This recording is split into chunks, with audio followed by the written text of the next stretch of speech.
Opondo, Executive Secretary, KUPPET Siaya. We have prepared a memorandum for the Principal Secretary, Ministry of Education, State Department for Basic Education, on the conduct of the County Director of Education Siaya, Mr. Leonard Mbugua Kabaki. There are a number of issues, a number of grievances that the teachers and the stakeholders of Siaya have against the County Director of Education, Mr. Mbugua Kabaki.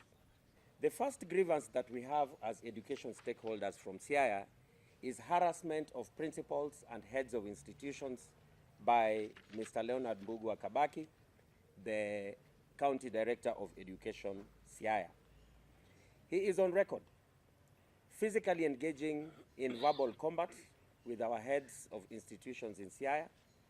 He also engages with them on social media platforms, official social media platforms, where he engages them in a very unprofessional manner. In general, we say he has a distinction in poor relations with all the stakeholders of education in Siaya County. He is also at loggerheads with school sponsors. Churches are also up in arms. It is my belief that the churches are also going to come up, and we're also going to hear their voice, so that it can be truly confirmed that Mr. Leonard Mbugua Kabaki has failed Siaya County on matters education in totality.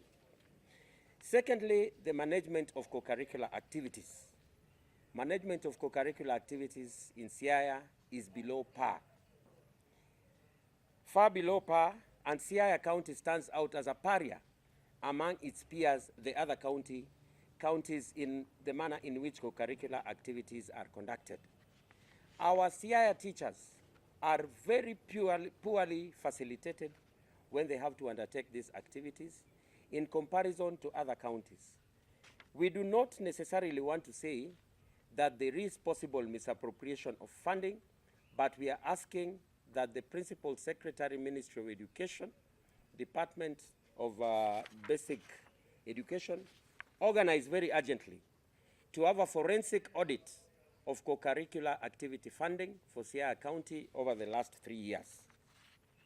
We have a KEMI training that is coming up. KEMI training that is coming up. The dates are very, very suspicious to us in the first place, because they are coming in from 30th of May to 1st of June. Payment per participant is 7,500 shillings. We are told these are workshop expenses. In addition to that, the participants are being told to pay through the Kenya Secondary Schools Association and the Kenya Primary School Association's accounts. After paying through those accounts, then the money is going to be remitted to KEMI in a block. This is what we need to ask, and we need to be guided. What guided the selection of the dates, 30th and 31st, which are Saturday and Sunday respectively? We know these are prayer days when principals also go out to pray with their families, and freedom of worship is a right that is enshrined in the Constitution of Kenya, and the Constitution of Kenya is the supreme document of governance. Why those dates? Number two, the selection of 1st June 2025 is as curious as it is perplexing. On this date, every Kenyan celebrates a significant milestone in the history of this country. Above all, this is a very special day for the entire Nyanza region. Granted that His Excellency the President of the Republic of Kenya, Dr. William Samoei Ruto, will be in the region for this auspicious occasion. Now we wonder, why this date for this training? Is it lack of respect and lack of recognition for national days? Or is it an activity that is meant to sabotage an activity, the presidential activity in the region? Why on this date? This is a very special day to every citizen in the Republic of Kenya. Why do we have over 1,000 heads of institutions in Siaya kept away from these historic celebrations in Nyanza region in the sacred name of KEMI training, which can come any other time or any other year?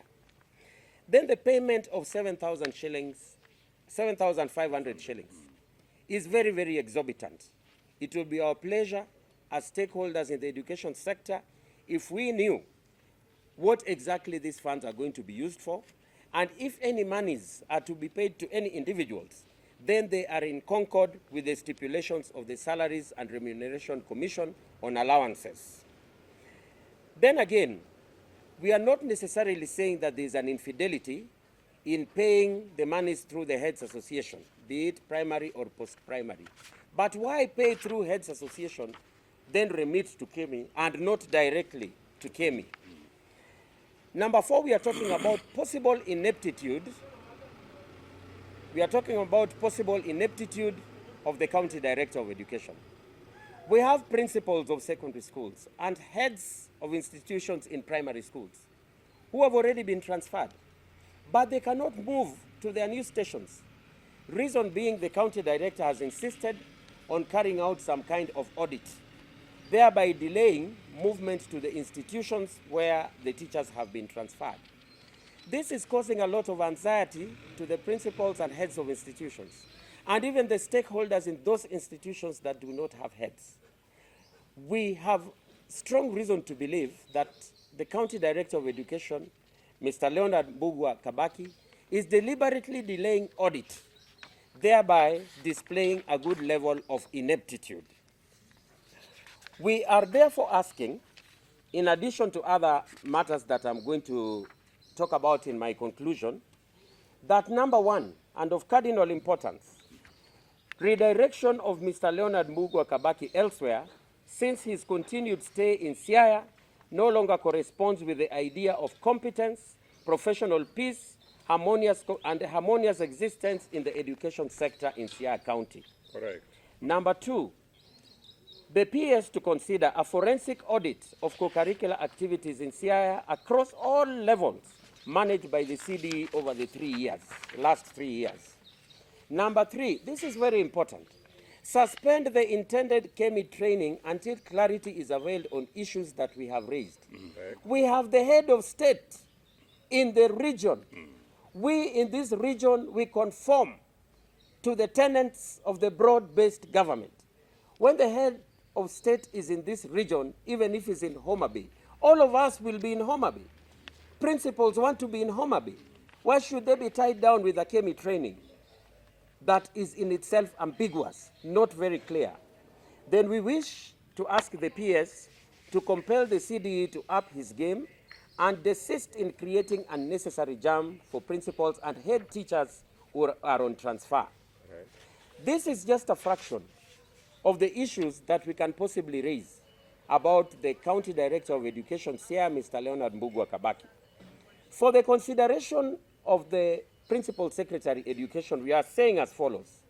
Number 1, we wish to propose that the Office of the Principal Secretary Minister of Education consider an engagement with the individual members of the County Education Board for a clearer understanding of our County Director of Education, Mr. Mbugua Kabaki. He has also rubbed the wrong way members of the County Education Board. Number 2, consider engagement with individual school administrators across primary and post-primary institutions in Siaya County. Very, very specifically, with very specific heads of institutions. Number 3, consider engagement with individual elected officials charged with the management of co-curricular activities in Siaya at all levels. Number 4, consider engagements with sponsors of these institutions to understand the depth of frustration under the leadership of Mr. Leonard Mbugua Kabaki, the CDE Siaya. Of cardinal importance, we also desire solid persuasion that the acts of the CDE Mr. Kabaki are not motivated by the geographical paradigm in which he finds himself in. We need to be persuaded that he is not doing these things because he is in Siaya County. And number 6, we are also saying that it will be important to mention that the CDE has no regard for former senior but currently retired educationists in this county. He does not find it necessary to consult them, and even when they offer their counsel to him, he does not take it. He knows it all. We don't have a shortage of senior and renowned educationists in this county. We submit. And as we submit, we would wish to say that it is our desire to seek the indulgence of the Principal Secretary for sound educational systems and structures in Siaya County, rather than resort to other available drastic steps that can only further derail educational operations in Siaya County. We have other steps that we can take. We have other methods. We have other options. We have used them in the past. For a start, we want to engage the Principal Secretary, Ministry of Education in a structured manner. Should this fail, then we have options. We submit. My name is Alex Dunga, Executive Secretary, KNUT Siaya Branch and Siaya County. The County Director of Education is usurping the role of the Board of Management of our schools by usurping the powers of Board of Management, who should award contracts to schools. Contractors to schools. And let me tell you, and I'm giving an example of KPIL. He gave a directive that all institutions, those he has interest in, will not award contract to the contractors. He is coming with a list of identified contractors that the school must choose from it. That is against the public procurement law. Yes. Very much against it. And he did it. And he did it.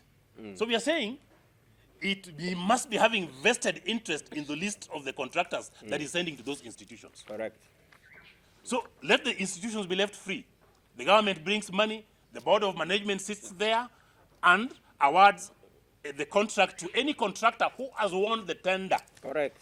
Not from the County Director of Education's office. We can't accept that one.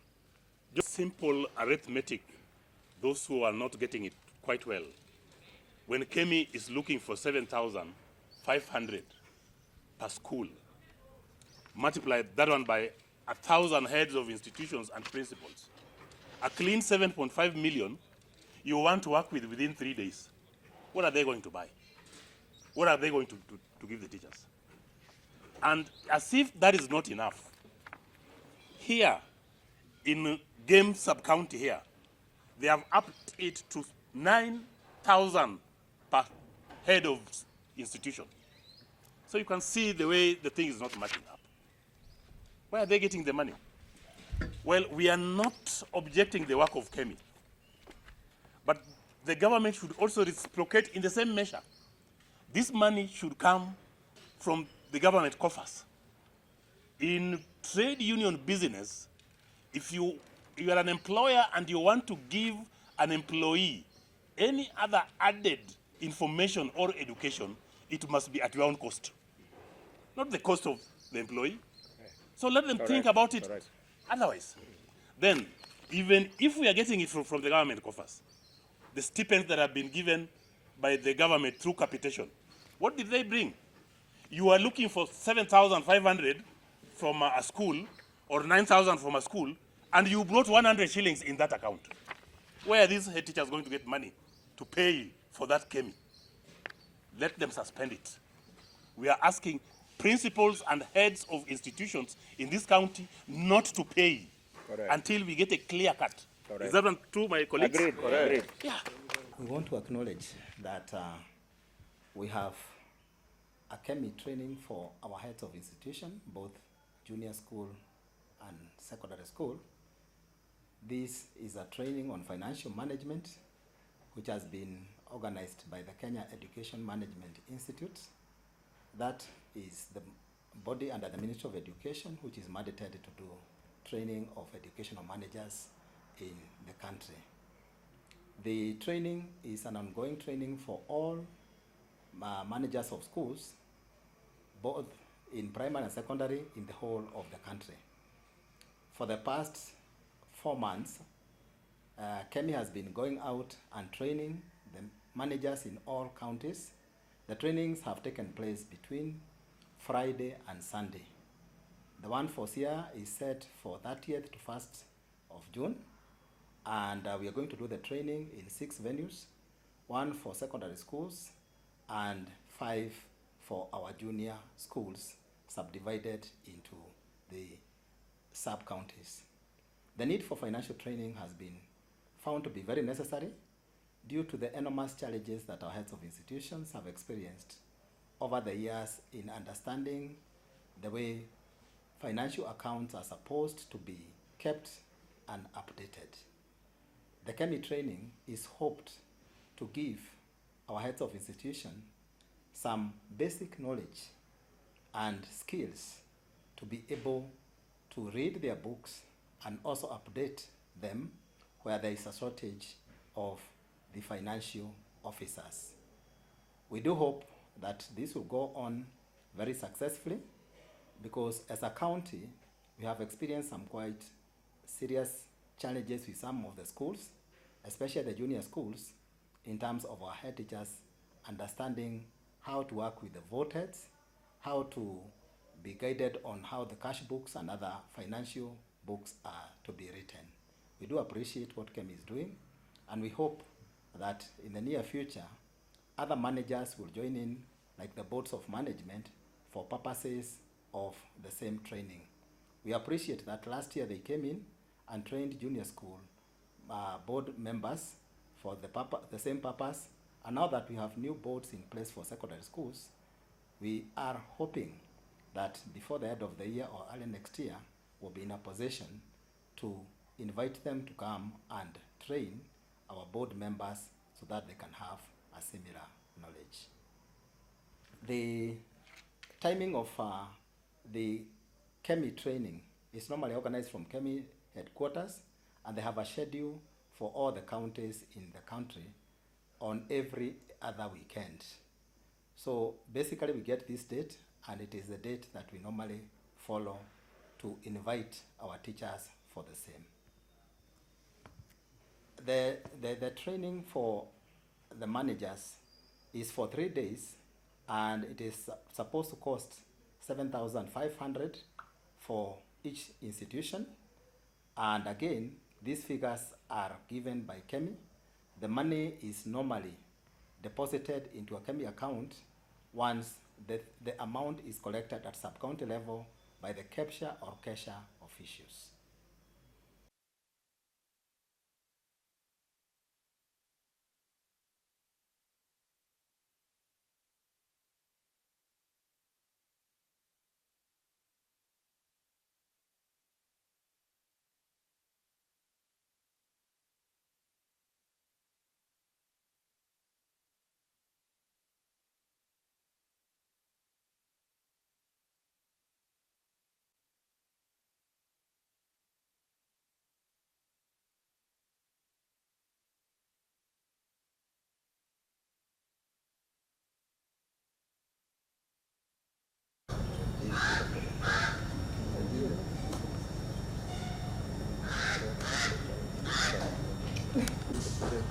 I know how we usually do it. And Dinasi is out of town. Oh, there's mention. Julius Bitok, there are those other brothers who killed 9 people. The They all thing, killed okay.